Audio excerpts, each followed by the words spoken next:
En matière de renseignement, le journaliste Gordon Thomas est une référence. Né au Pays de Galles, il a écrit 53 livres, vendus à 45 millions d'exemplaires. C'est sur un bureau ayant appartenu à Laurence d'Arabie, cadeau de son père, que Gordon Thomas a écrit tous ses livres. Expert du Mossad israélien, le service le plus craint, respecté et haï, il nous a reçus à Bath en Angleterre pour évoquer la mort à Dubaï d'un des leaders du Hamas. Monsieur Thomas, je vais être très direct. Considérant votre expérience, vos connaissances des méthodes du Mossad, pensez-vous que l'assassinat de Mahmoud al-Mabrour en janvier dernier à Dubaï était une opération des services secrets israéliens? Absolument, c'était un nouvel assassinat du Mossad. Cela ne fait aucun doute. L'opération porte toutes les caractéristiques du Mossad. Plusieurs éléments le montrent. D'abord, le choix d'une chambre d'hôtel, leur lieu favori pour un assassinat. Ensuite, l'opération était planifiée de manière à ce qu'ils entrent dans l'hôtel, l'exécutent et repartent. C'est ce qu'ils ont fait. Ce qui est intéressant avec cet assassinat-là à Dubaï, c'est qu'une fois de plus, cela se passe sous le mandat du Premier ministre Bibi Netanyahou. C'est la deuxième fois qu'il est impliqué, qu'il a dû donner l'ordre. Quand je dis impliqué, je veux dire qu'aucun assassinat ne peut se passer en Israël sans l'autorisation écrite du Premier ministre. Il doit signer un document autorisant expressément cet assassinat. Le Conseil des ministres doit-il lui aussi être informé de ces opérations? Lors d'une récente visite à Bruxelles, le ministre israélien des Affaires étrangères, Avigdor Lieberman, a lancé aux journalistes « Les journalistes regardent trop les films de James Bond ». Le fait est qu'il ne dit pas la vérité. En gros, la règle du Mossad, c'est « Nous n'admettons rien, nous ne démentons rien ». David Kimchek, qui était directeur adjoint du Mossad, me l'a dit un jour en des termes un peu différents. Je lui avais demandé de me résumer le rôle du Mossad dans le monde aujourd'hui. Il m'a répondu, c'est très simple. Le Mossad avant tout, après tout et toujours pour Israël. Donc voilà leur attitude. Cet homme à Dubaï représentait une menace réelle. Nous savons, et j'ai pu me le faire confirmer par d'autres sources, qu'il était à Dubaï pour rencontrer un marchand d'armes iranien et qu'il avait l'intention de faire entrer des armes à Gaza pour les utiliser contre Israël. Et le Mossad le savait. La police de Dubaï a identifié au moins 27 suspects. N'est-ce pas inhabituel qu'autant d'agents soient utilisés dans ce genre d'opération? Je dois vous dire que ce nombre est incroyable. Je n'imagine pas que le Mossad puisse envoyer 26 agents pour tuer une personne. L'unité Kidon en hébreu signifie baïonnette. L'unité spécialisée dans les éliminations physiques compte 48 personnes, parmi lesquelles 6 femmes.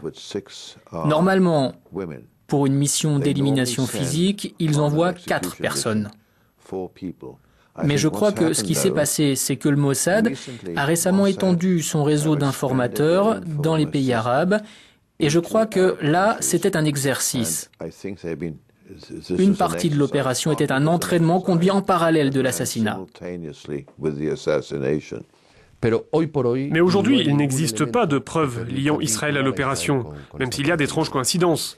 Le 19 janvier, le jour du meurtre, l'ambassade israélienne à Londres a posté un message sur Twitter, message qui a été supprimé le lendemain. Le message disait « Le joueur de tennis israélien a touché sa cible à Dubaï ». Ce jour-là, l'Israélienne Shahar Peer a gagné un match au tournoi de tennis de Dubaï. Mais sur les images de vidéosurveillance de l'hôtel Bustan Rotana, on voit plusieurs suspects, raquettes de tennis à la main, surveillant les couloirs. Alors, ce message sur Twitter peut-il avoir un double sens? Le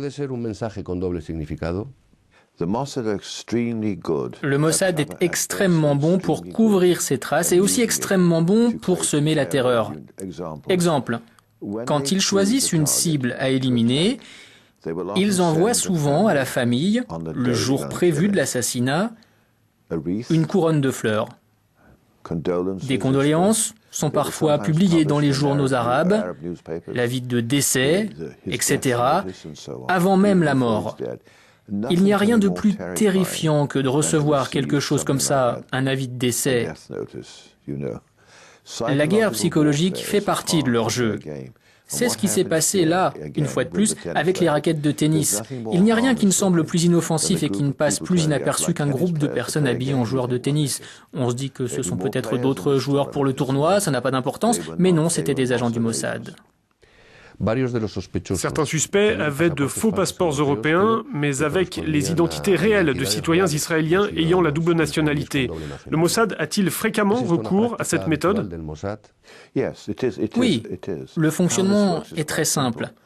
Ils disposent d'une unité, un groupe spécialisé dans le vol de passeports, en général ceux des touristes. Leurs zones de prédilection sont Malaga, Marbella, dans le sud de l'Espagne, et la Thaïlande, ce genre de pays.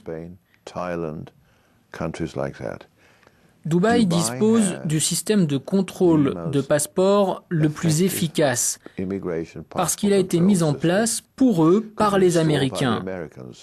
Donc, le Mossad voulait tester ce système. C'est assez facile. Vous pouvez y envoyer des agents supplémentaires pour une autre mission. Ils y vont, entrent, ressortent. De toute évidence, c'est ce qu'ils ont fait, mais ils ont été repérés.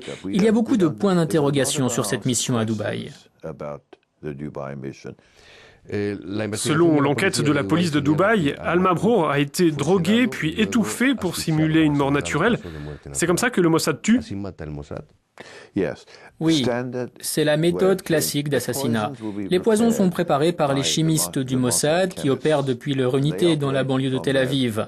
Ils ont pu se servir d'un anesthésiant utilisé en chirurgie, il a dû être légèrement modifié pour qu'il fasse effet plus vite.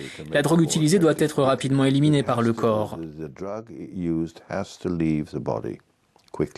Quelles conséquences politiques cette affaire pourrait-elle avoir pour Benyamin Netanyahou si la culpabilité du Mossad venait à être prouvée? Il y aurait de graves conséquences. Et en même temps, c'est assez bizarre, il ne se passera rien de grave.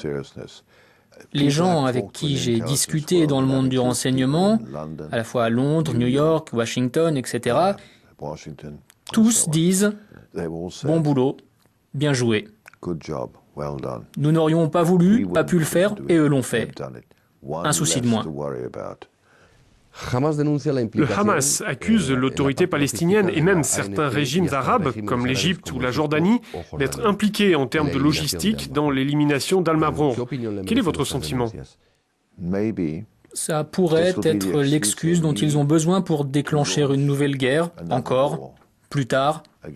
De très puissantes forces sont en action à Damas. Israël et la Syrie ont lancé une nouvelle série de négociations secrètes il y a quelques mois sous médiation américaine à propos du plateau du Golan.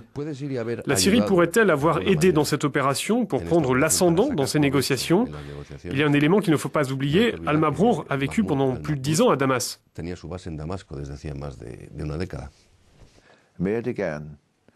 Meir Dagan a rencontré à plusieurs reprises les services de renseignement syriens. Il en a rencontré les dirigeants et leur relation a été évoquée. Je pense qu'il est possible que les services de renseignement syriens aient joué un rôle important pour tenir le Mossad informé de ses allées et venues.